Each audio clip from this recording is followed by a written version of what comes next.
Nous sommes en pleine jungle équatoriale, au centre du territoire Korowai. Dans cette partie de la Papouasie, il pleut tous les jours. La quasi-totalité de la région est inondée en permanence. Pour éviter les problèmes que cela peut poser, les Korowai ont depuis longtemps trouvé la solution. Ils vivent en hauteur. Le territoire des Korowai s'étend sur 600 km². Jacob et sa famille vivent dans un dusun, l'un des très nombreux hameaux disséminés dans la jungle. Jacob a construit lui-même les logements de son clan avec les arbres des alentours. Aujourd'hui, il va ériger une nouvelle bâtisse bien plus haute que les autres pour remplacer le vieux refuge que le clan utilise en cas de danger.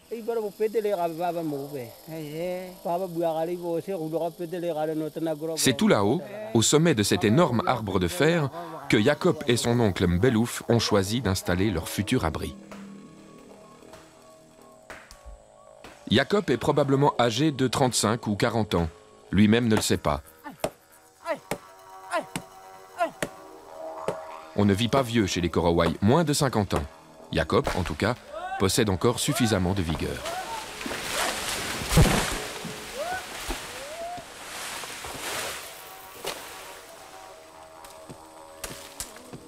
Pendant que les hommes dégagent la clairière, les femmes coupent le rotin. Le rotin, ce sont de très grandes lianes, très résistantes et souples, que les Korowai récoltent sur les palmiers. Des lianes qui remplaceront les vis et les clous et qui serviront à maintenir la future construction.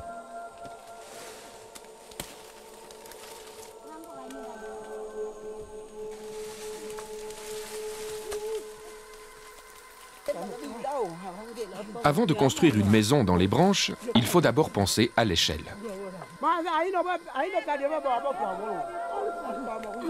Les hommes hissent maintenant 3 piliers, gros et solides, destinés à recevoir les échelons.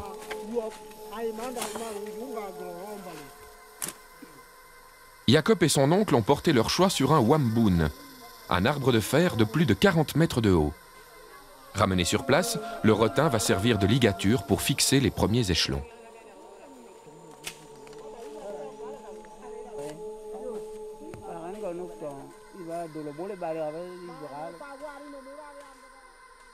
Des centaines de dusun comme celui-ci sont éparpillés dans la jungle. Y trouver son chemin est donc un vrai défi. Les Korowai sont réputés pour la construction de maisons dans les arbres. L'habitation la plus courante est celle-ci. Les propriétaires du lieu défrichent une petite partie de leur forêt et laissent quelques troncs sur lesquels la maison sera posée. L'endroit est spacieux, bâti à une dizaine de mètres du sol. Les moustiques sont absents et la clairière utilisée pour planter quelques fruits et légumes.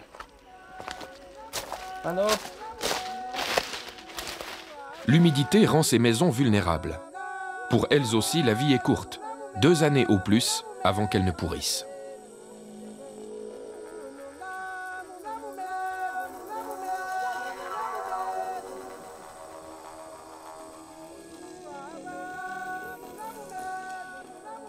Pour dénicher Jacob dans cette vaste jungle, il a fallu plusieurs heures. Une nouvelle fois, c'est un Korowai qui nous indique le chemin.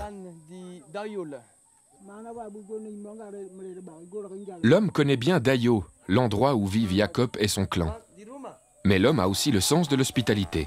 Après la méfiance et quelques hésitations, il propose de visiter sa demeure et de partager un petit casse-croûte.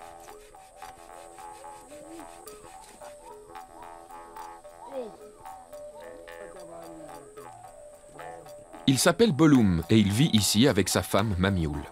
Il prépare le feu pour cuire et partager le sagou. Dans la demeure, des restes de repas sont suspendus partout. C'est en réalité une sorte de vaste album de souvenirs. Grâce à ces carcasses, les Korowai se rappellent les mémorables parties de chasse qui leur ont permis de partager ensuite tel ou tel festin.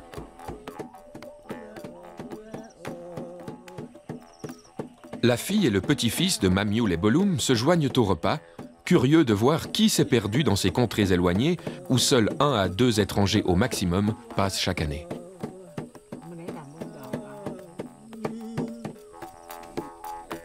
On ne parle pas beaucoup chez les Korowai. On fume plus volontiers, sans mot dire. C'est en général aux visites de parler en premier, de parler de la pluie, du beau temps, d'évoquer la chasse, la nourriture et le temps qui passe.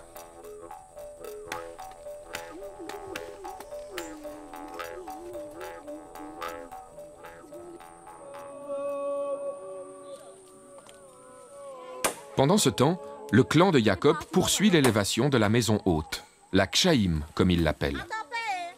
Les femmes choisissent les bois qui vont servir à fabriquer près d'une centaine d'échelons.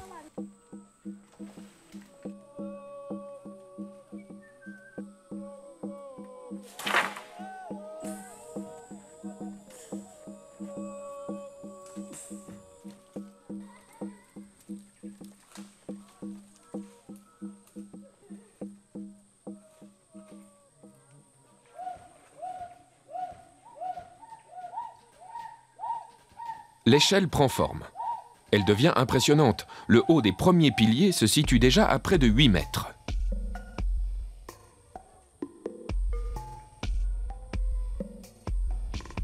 Si la préparation de tout ce matériel a été soigneusement planifiée, il n'en va en revanche plus de même dès que les charpentiers prennent de l'altitude.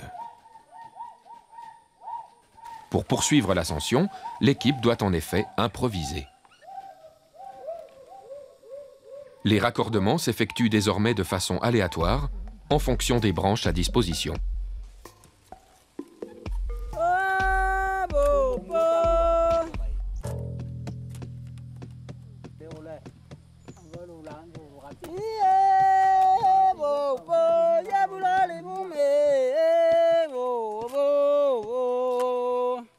Voilà le sommet. C'est ici que l'échelle s'arrête et que Jacob va construire son refuge. Nous sommes à plus de 30 mètres du sol.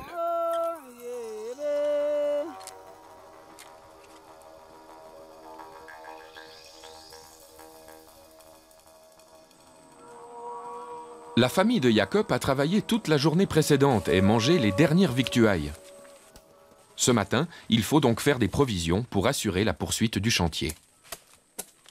C'est un arbre, le sagoutier, qui va leur servir de supermarché.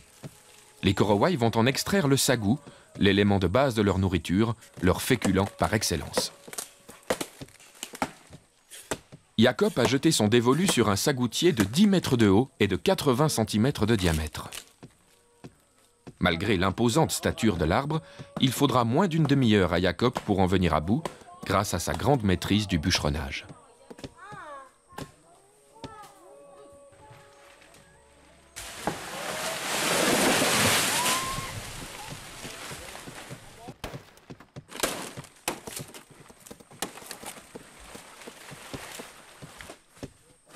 Une fois la cime du palmier dégagée de ses feuilles, les hommes s'attaquent au tronc.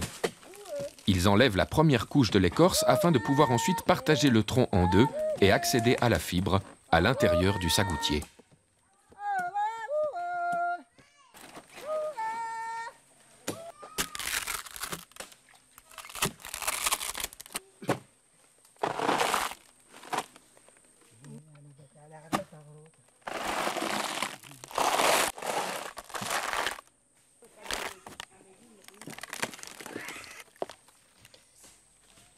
Pendant ce temps, avec les morceaux du sagoutier, les femmes et les enfants construisent un véritable laboratoire en plein air qui va servir à récupérer le féculent.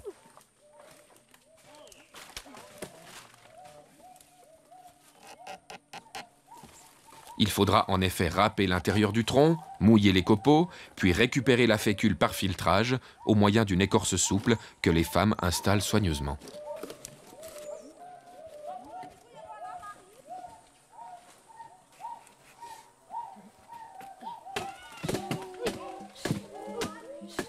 À l'aide de haches en bois creusées à leur extrémité, les femmes s'attaquent maintenant à la chair de l'arbre. À chaque coup, les copeaux se détachent. Les jeunes filles accompagnent leur mère et travaillent depuis leur plus jeune âge. Ici, il n'y a pas d'école.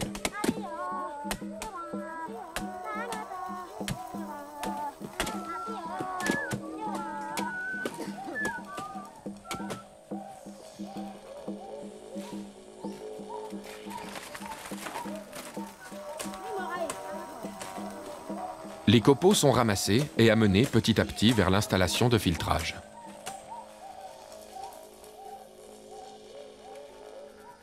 Chacun des récipients pèse près de 10 kilos. Les femmes vont en soulever ainsi une cinquantaine pour préparer le sagou. C'est durant ce travail de colportage que l'équipe, en route depuis 2 jours, a enfin déniché Jacob, sa famille et son laboratoire à ciel ouvert.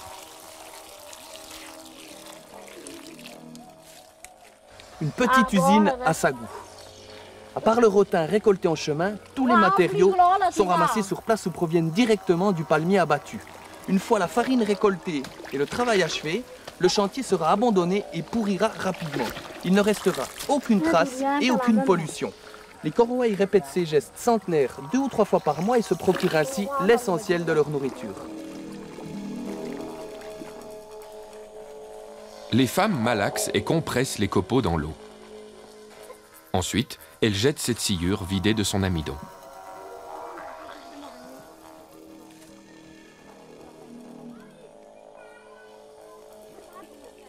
Au fond du bac ne reste après filtrage qu'un liquide en surface et une pâte blanchâtre dans le fond. Une fois l'eau définitivement écoulée, apparaît alors une pâte épaisse et gluante, le sagou. Les femmes vont le découper en une vingtaine de pains. Plus tard, cette farine compacte servira à la confection de galettes, ou alors ces pains seront simplement cuits et mangés tels quels.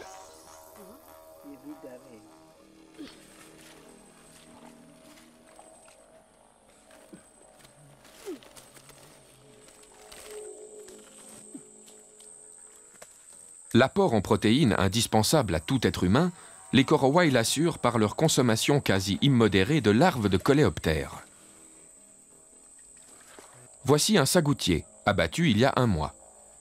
Depuis, des coléoptères sont passés par là et ils y ont pondu leurs œufs. Des œufs devenus aujourd'hui de belles et grosses larves de capricorne, bien juteuses et prêtes à être croquées par les Korowaï.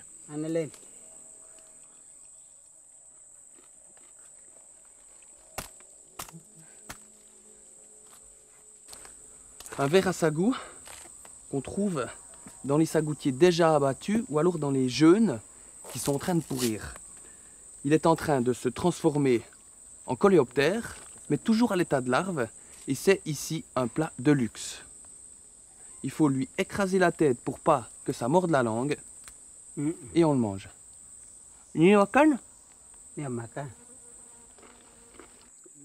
Ici, tous les connaisseurs le savent. On mange tout, même la tête. Quant au goût de la larve de capricorne, il est étonnant et ressemble étrangement à celui de l'amande.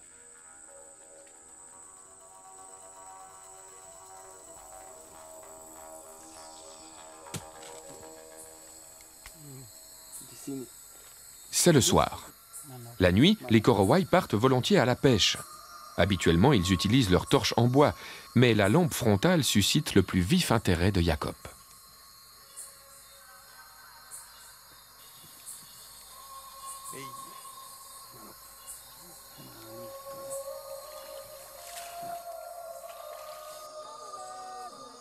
Jacob connaît la forêt et les marécages par cœur.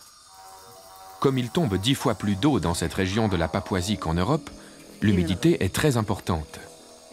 Elle favorise tout particulièrement la présence de beaux et gros poissons, comme les poissons-chats, dont Jacob raffole.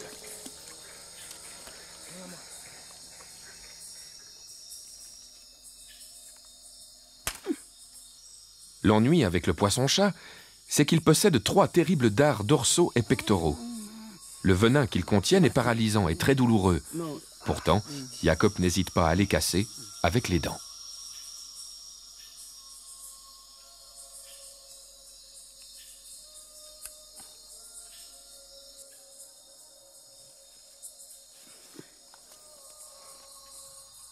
La pêche continue.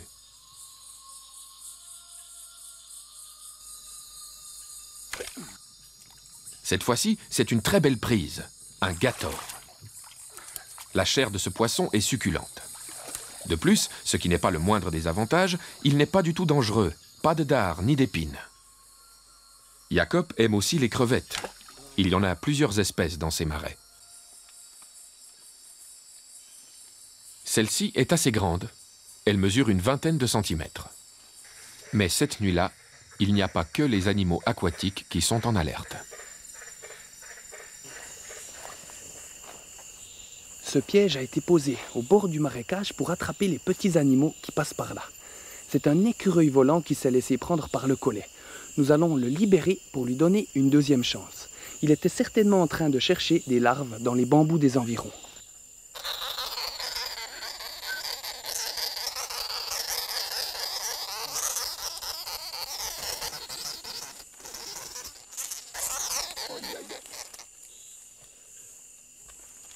Ce petit animal est en fait un marsupial, du même groupe que les kangourous ou les koalas.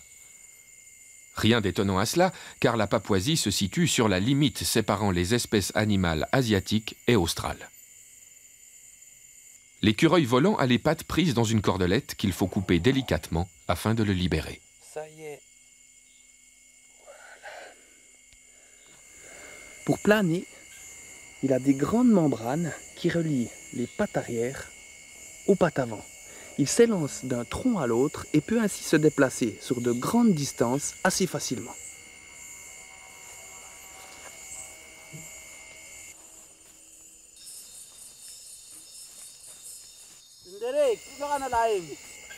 J'arrive!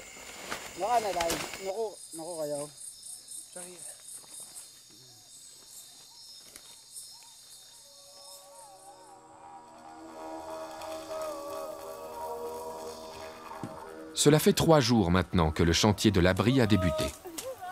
Après une journée consacrée à la préparation du sagou et à la chasse, le clan de Jacob se remet à l'ouvrage. Les Korowai vivent et dorment dans leur maison principale, généralement située entre 2 et 6 mètres du sol. En revanche, les bâtisses nichées à plus de 30 mètres, comme celle-ci, servent de lieu de refuge pour se protéger en cas de conflit ou de guerre de clans. Selon les Korowai, il paraît même que certains s'y réfugient parfois lorsque les fantômes rôdent dans les parages. Une fois les maisons d'habitation et le refuge terminés, les Korowai vont y demeurer 2 ans avant de s'en aller ailleurs reconstruire de nouvelles bâtisses, probablement à seulement 300 mètres de là.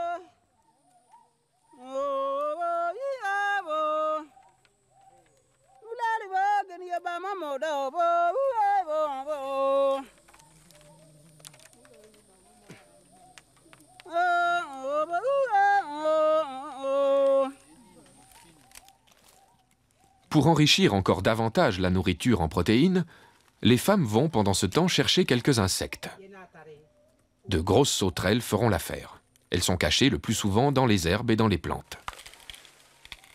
Les araignées font également partie du menu, comme cette petite mygale.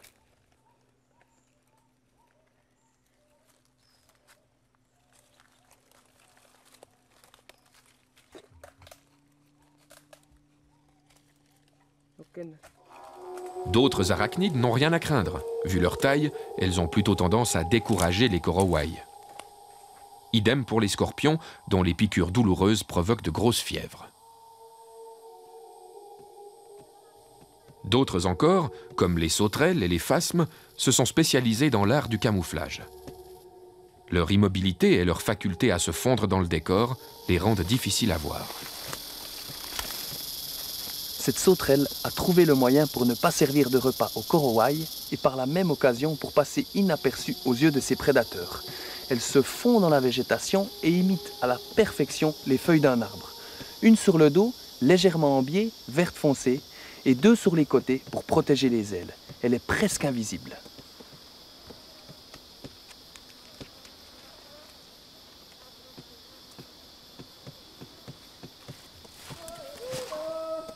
Il faut maintenant ramasser des fougères.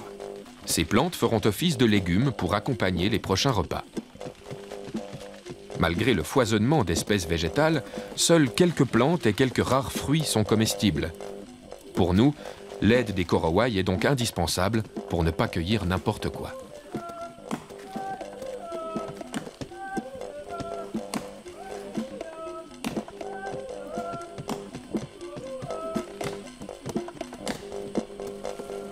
30 mètres plus haut, les hommes coupent les branches de l'arbre de fer afin de dégager son sommet et permettre ainsi d'y placer le futur abri.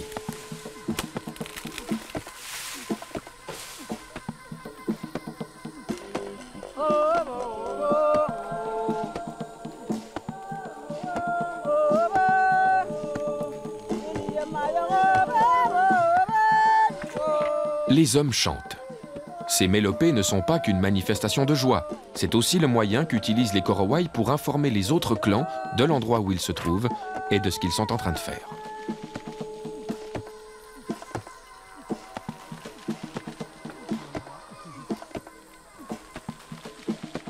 La journée touche à sa fin. Demain, il faudra terminer la maison en fixant les parois. Et il faudra aussi recouvrir le tout avec des feuilles pour faire le toit.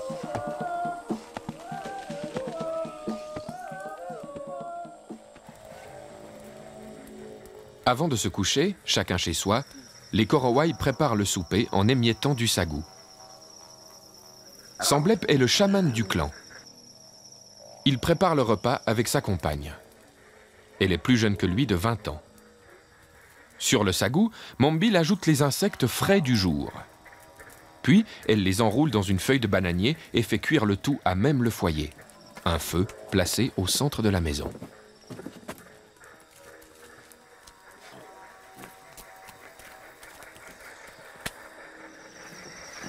Ces maisons, appelées bifak, sont utilisées par les gens de passage.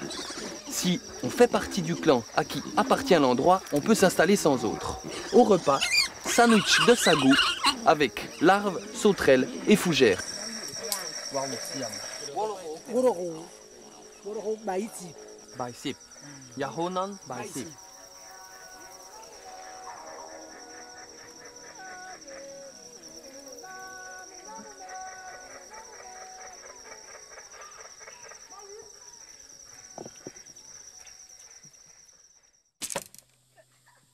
Quatrième et dernier jour chez les Korowai. Nous ne sommes pas au bout de nos surprises. Les Korowai ne se séparent presque jamais de leur arc. C'est l'arme de chasse, de défense, mais aussi un objet de prestige que seuls les hommes ont le droit de fabriquer et d'utiliser. Et les hommes sont très habiles. Démonstration à 25 mètres.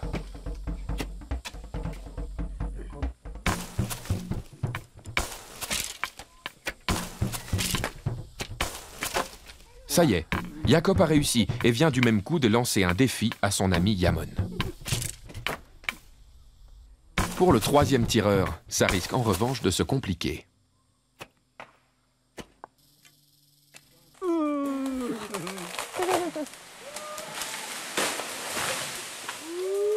Le travail reprend. Il faut confectionner les planchers de l'abri. Pour cela, les Korowai utilisent le tronc d'un jeune arbre. C'est cette écorce qui servira aussi pour les cloisons de la maison. Les coups de hache permettent de décoller l'écorce du tronc.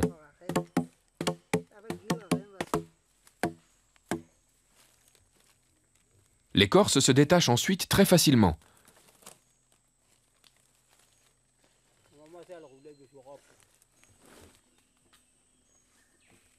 Grâce à la souplesse de l'enveloppe, Jacob peut l'enrouler soigneusement avant de la transporter au sommet de l'arbre.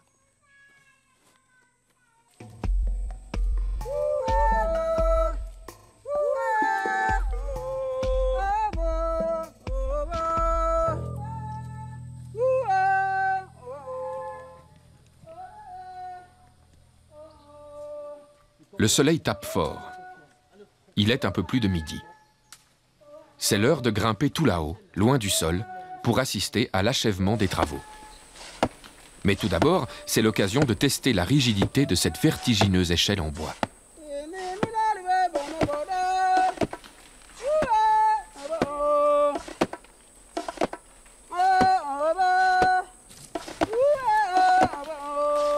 « 30 mètres de haut, l'équivalent d'une tour de 10 étages.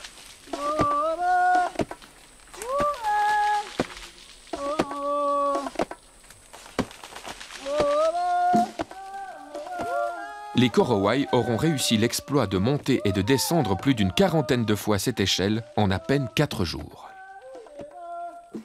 Eux ont toujours de l'énergie, en l'occurrence, pour disposer les feuilles de sagoutier sur la charpente.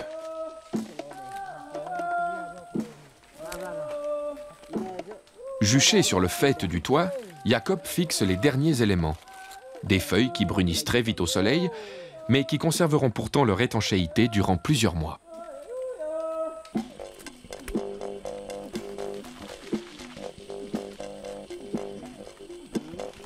Reste à poser le revêtement et à fixer les parois. Dans 2 heures, le refuge du clan sera prêt.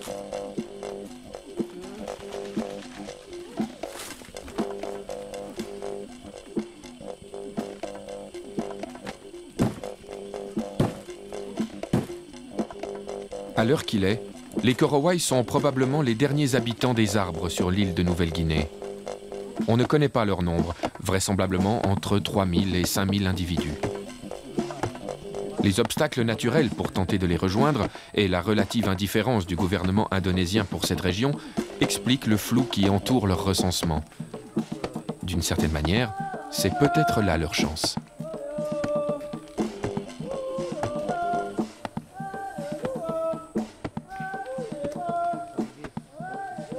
Avant de quitter le territoire des Korowai, regardons une dernière fois cette jungle qui s'étend à perte de vue. Pour que rien ne change et pour éviter le début d'une déforestation, il faut absolument protéger cet endroit et encourager les Korowai à garder leur mode de vie. Ce rapport qu'ils ont avec la forêt et cette façon de vivre sans trop modifier leur environnement sont certainement les seuls moyens pour préserver cette jungle unique.